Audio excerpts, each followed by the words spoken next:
Hello friends, welcome to IICS platform. आज है 11th of July और 11th ऑफ जुलाई का करेंगे हम करंट अफेयर।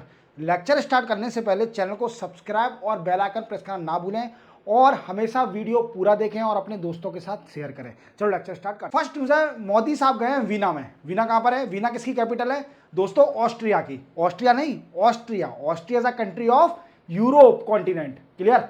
अब मोदी साहब आपको मालूम है कि पहले रशिया गए थे। कहाँ गए थे दोस्तों? रशिया में गए थे।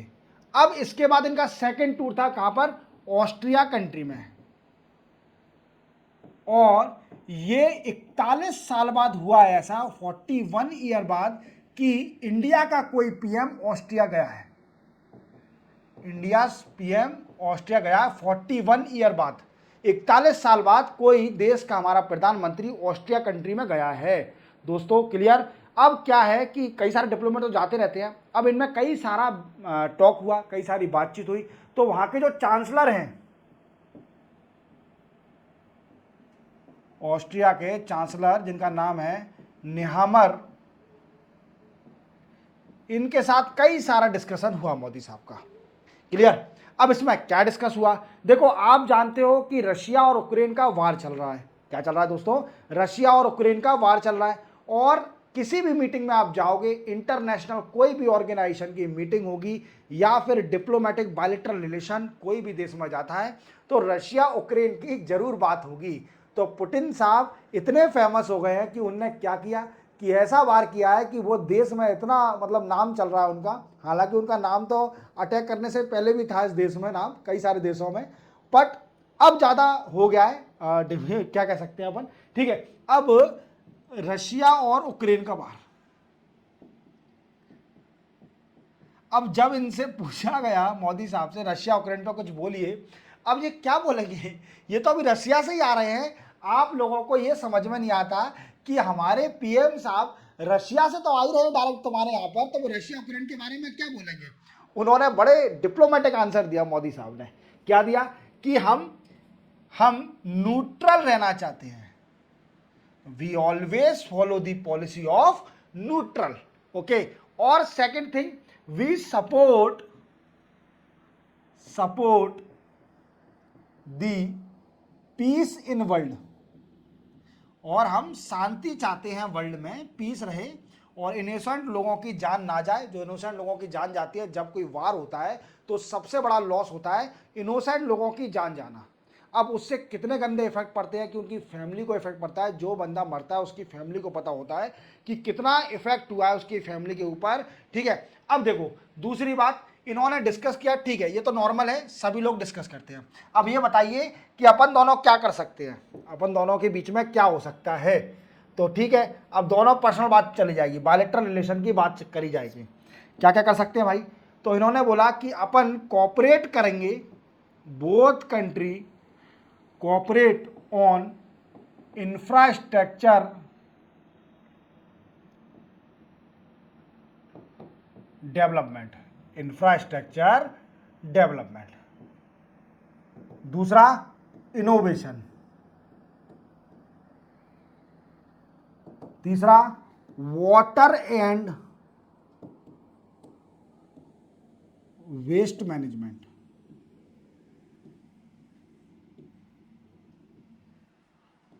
Renewable energy. Renewable energy. Investment.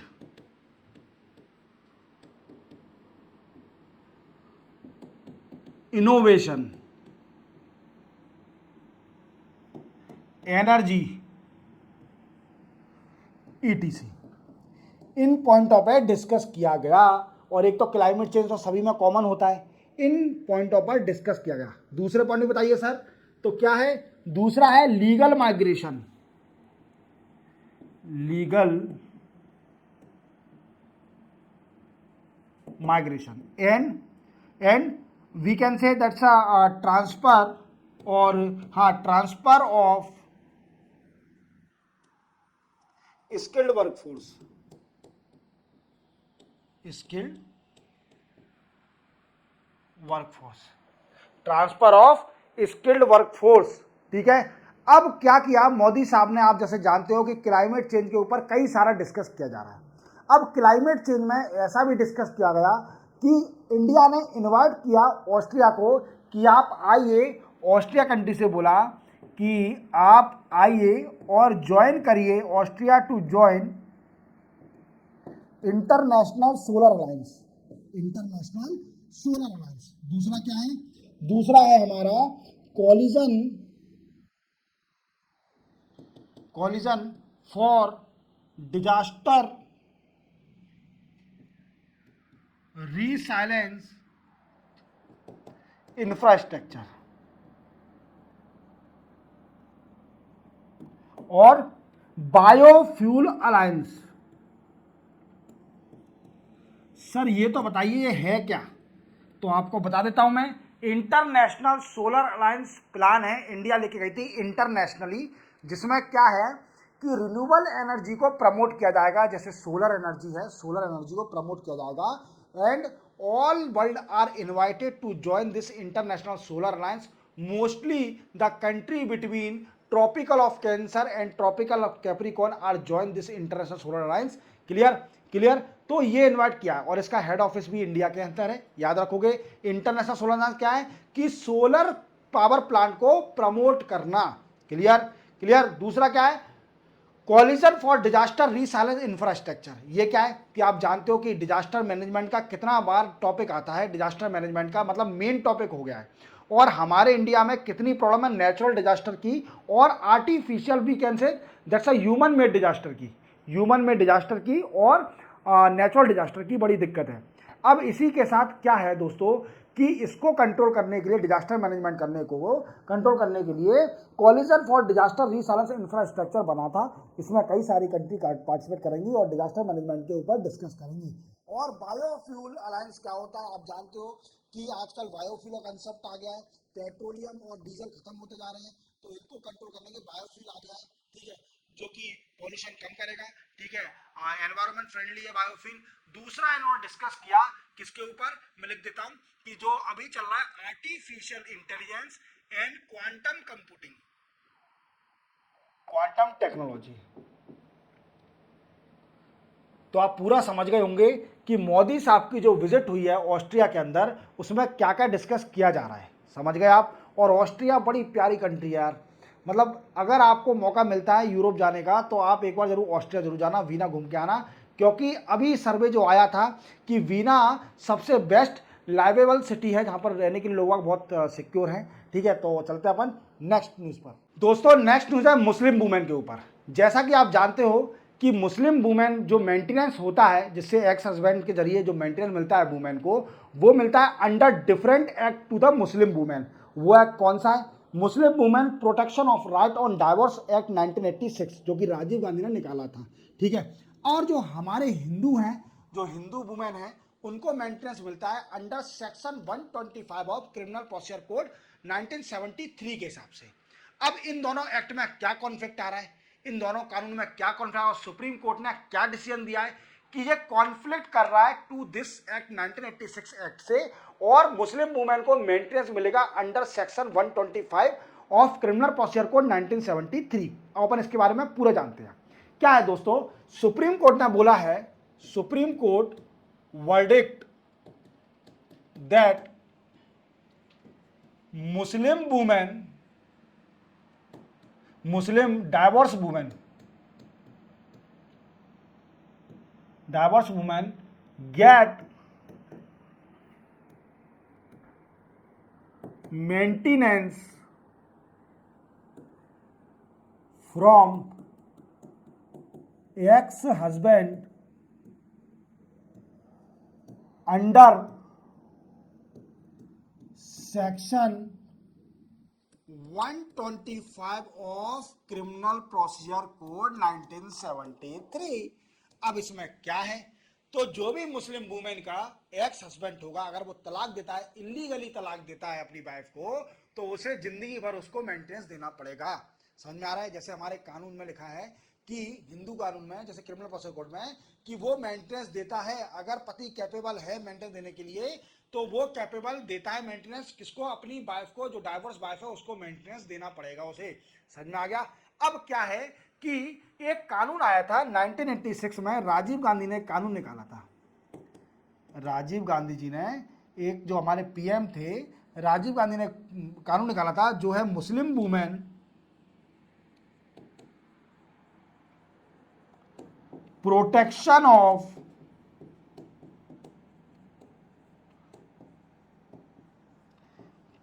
Of right on divorce act 1986।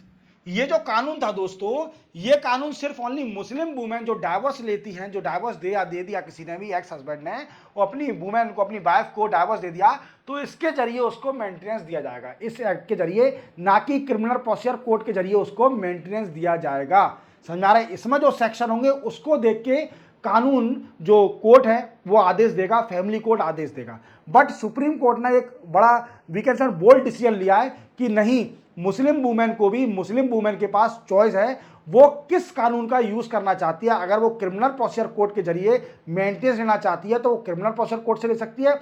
अगर वो इस एक्ट के जरिए मेंटेनेंस लेना चाहती है तो वो इस एक्ट के जरिए भी मेंटेनेंस ले सकती है। तो क्या है दोस्तों कि सुप्रीम कोर्ट ने वुमेन के सामने, जो डाइवोर्स वुमेन है उसके सामने चॉइस रख दी है कि आप चूज कर सकते हैं कौन कौन सी चीजें आप किस एक्ट के अंदर मेंटेनेंस लेना चाहती हैं। अब अपन समझेंगे कि क्या क्या डिफरेंस है दोनों एक्ट के अंदर, थोड़ा बहुत समझ लेते हैं। देखो, अब जो एक्ट है, जो हमारा कौन सा act, Muslim women protection of right on divorce, ये एक्ट है, इसमें बोला गया है दोस्तों, इसमें क्या बोला गया है, इसमें बोला गया है एक सेक्शन 3 है, सेक्शन 3। सेक्शन 3 कहता है कि Muslim women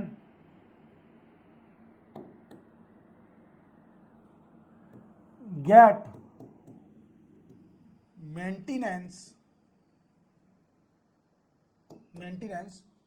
from ex husband during इदात पीरियड।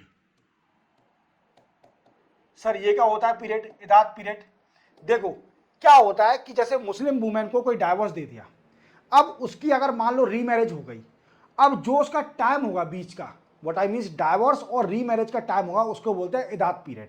क्या बोलते हैं? इदात पीरियड। तो मुस्लिम जो हस्बैंड, एक्स हस्बैंड, वो सिर्फ ओनली वुमेन को मेंटेनेंस देगा ड्यूरिंग इदात period. After that no maintenance are provided to the divorce women from the ex husband. Clear? Ex husband फिर कोई मेंटेनेंस देगा जब इदात पीरियड कंप्लीट हो जाएगा। व्हाट आई मीन्स अगर वो रीमैरिज कर लेती है तो वो कंप्लीट हो जाता है। और हमारे whereas section 125 said that divorce women get maintenance in lifetime। मतलब अगर जब तक उसकी शादी नहीं होती है दूसरी, तब तक उसको मेंटेनेंस मिलेगा। दूसरा क्या है इसमें सेक्शन, देखो इस एक्ट के अंदर एक सेक्शन है कि वो अपने चिल्ड्रन के लिए, डाइवोर्स वुमेन के चिल्ड्रन के लिए, जैसे ex husband provide maintenance to divorce women for their children up to 2 year, up to 2 year, 2 साल तक मेंटेनेंस देगा अपने बच्चे के मेंटेनेंस के लिए। अपने बच्चे के मेंटेनेंस के लिए जो एक्ट है, उस एक्ट में बोला गया है कि कोई भी एक्स हस्बैंड है वो अपनी डाइवोर्स वाइफ के चिल्ड्रन के लिए मेंटेनेंस के, उनका जो बच्चा होगा उसके मेंटेनेंस 2 साल तक सिर्फ ओनली मेंटेनेंस देगा। 2 साल के बाद कोई मेंटेनेंस नहीं मिलेगा। और यही सेक्शन हमारा 125 कहता है कि वो जब तक मेंटेनेंस देगा तब तक बच्चा मेजर ना हो जाए, मीन्स बालिग ना हो जाए, तब तक 18 साल क्रॉस ना कर ले, तब तक वो हस्बैंड, एक्स हस्बैंड उसको मेंटेनेंस देता रहेगा। तो ये दोनों कॉन्फ्लिक्ट हो गए। फिर सुप्रीम कोर्ट ने बोला कि मुस्लिम वुमेन के ऊपर चॉइस है कि वो कौन से सेक्शन से या कौन से कानून से मेंटेनेंस लेना चाहती है अपने हस्बैंड से, और इसमें कोई कॉन्फ्लिक्ट नहीं है कि एक्ट में कोई कॉन्फ्लिक्ट। तो बीजेपी ने इसका सपोर्ट किया है और अपोजिशन पार्टी इसका ऑब्जेक्शन उठा रही है, कह रही है कि नहीं ये गलत है, जो एक्ट बनाया है उसी एक्ट के हिसाब से मिलना चाहिए। सुप्रीम कोर्ट का डिसीजन व्हाट आई मीन्स देखते हैं इसमें रिव्यू क्या होता है, फिर फाइनली बताऊंगा मैं आपको। चलते हैं अपन नेक्स्ट न्यूज पर। दोस्तों नेक्स्ट न्यूज है यूएवी की, अनमेन्ड एरियल व्हीकल। क्या होता है यूएवी? देखो क्या है, एक बेंगलुरु की एक फर्म है, बेंगलुरु की फर्म है जिसका नाम है न्यू स्पेस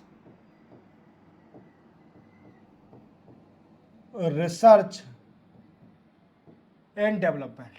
क्या नाम है दोस्तों? New space research and development. अब इसने क्या किया है दोस्तों, एक इसने अनमेन्ड एरियल व्हीकल बनाया, आप देख पा रहे होंगे अनमेन्ड एरियल व्हीकल बनाया है जिसका नाम है 100 kg max take off weight UAV. अब ये क्या करेगा?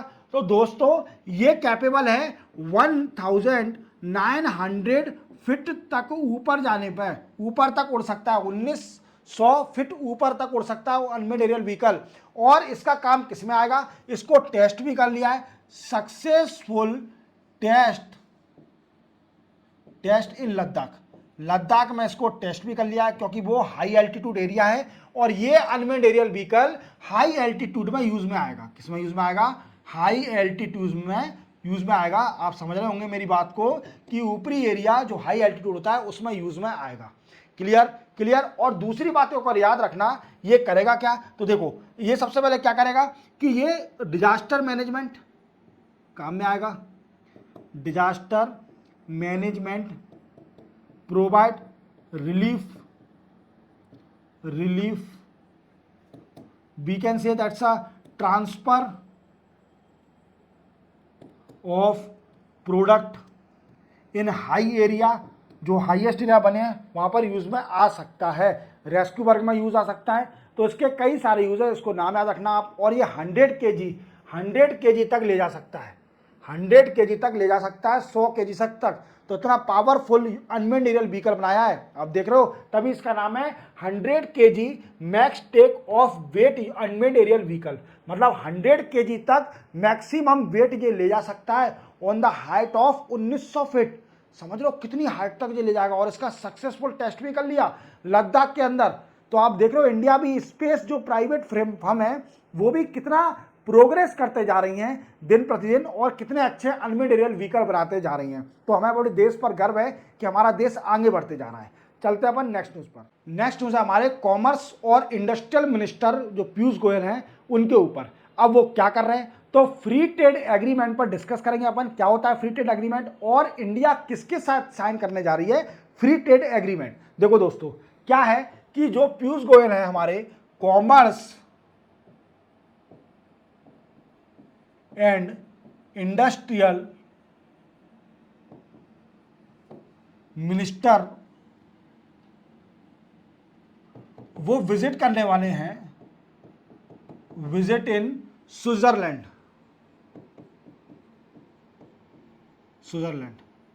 टू फॉरवर्ड $100 बिलियन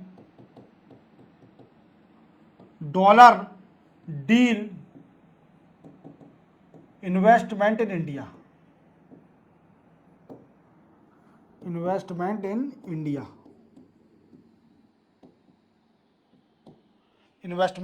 इंडिया, समझ में आ गया। अब देखो अब क्या है, यूरोप में ऐसी कौन सी कंट्री है? तो देखो यूरोप की एक एसोसिएशन है जिसको बोलते हैं यूरोप फ्री ट्रेड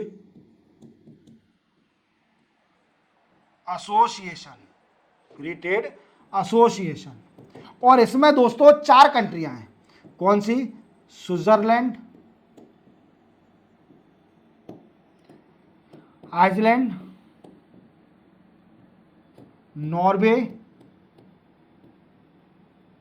और लिechtenstein कंट्री। क्लियर? ये 4 कंट्री हैं जो कि यूरोपियन फ्री ट्रेड एसोसिएशन की मेंबर हैं। अब इंडिया इन 4 कंट्री से डील साइन करने जा रही है कि $100 बिलियन का इन्वेस्टमेंट आएगा इंडिया के अंदर। अब वो कैसे आएगा?